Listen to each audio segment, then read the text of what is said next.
Ng paggamit ng steroids, resulta ng drug test kay Manny Pacquiao inilabas ng Nevada State Athletic Commission. Alamin naman kung sinong cast member ng Glee ang excited daw na makasama ang pambansang kamuo sa hit TV musical series. Narito po ang report.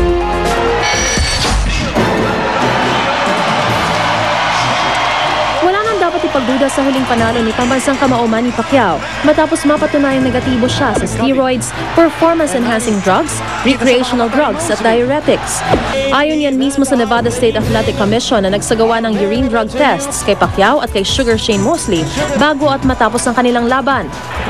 Pinawi rin ng NSAC ang pagdududa sa mga naunang panalo ni Pacquiao, partikular ang laban niya kay Oscar De La Hoya noong 2009. Tiniyak ng komisyon na hindi pa pumapalya sa drug test ang ating pambansang kamao kahit sa mga nauna niyang laban.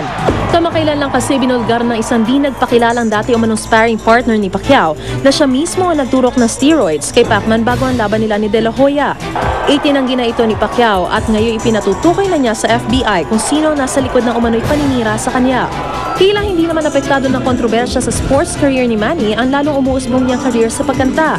Kasunod kasi ng paglulunsad ng kanyang international album, may mga gustong mag-guest din siya sa hit TV musical series na Glee. Sa panayam ni GMA News stringer Janet Nepales sa half Pinoy na si Darren Criss o mas kilala sa karakter niyang si Blaine sa Glee, sinabi niyang welcome na welcome daw si Manny sakaling magkaroon sila ng boxing episode. Excited daw siyang makilala ng personal ang kababayan. Kung sakali, ikatlo na si Manny sa mga dugong Pinoy sa sikat na musical series. Kasunod ni Chris at syempre ni Charisse na gumaganap sa karakter na Sunshine Corazon sa show. Para sa Saksi, Mariz Umali nag-uula. Sa ibang balita, may bago na nga bang napupusuan si Pangulong Noynoy Aquino.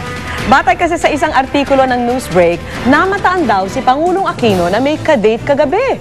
Naispatan daw ang binatang Pangulo sa reunion concert ng grupong Hotdog sa isang hotel sa Makati. Gayunman, kasama rin ng Pangulo ang kanyang dating running mate na si Mar Rojas at ilang cabinet secretary. Bagamat kinumpirma ng palasyo na nasa concert na nga ang Pangulo kagabi, tikom naman sila sa kung sino ang kanyang kadate.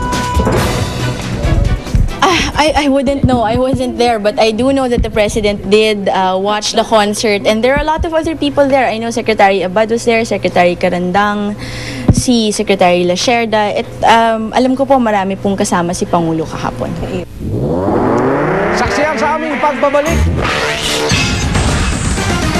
Angelina Jolie at Brad Pitt pinagkaguluhan sa Cannes Film Festival. Nagkwento rin tungkol sa pagbabalik nila ni Jack Black sa Kung Fu Panda. Balitang hatid ng isang liga ng katotohanan. Sasama-sama natin pagiging saksi.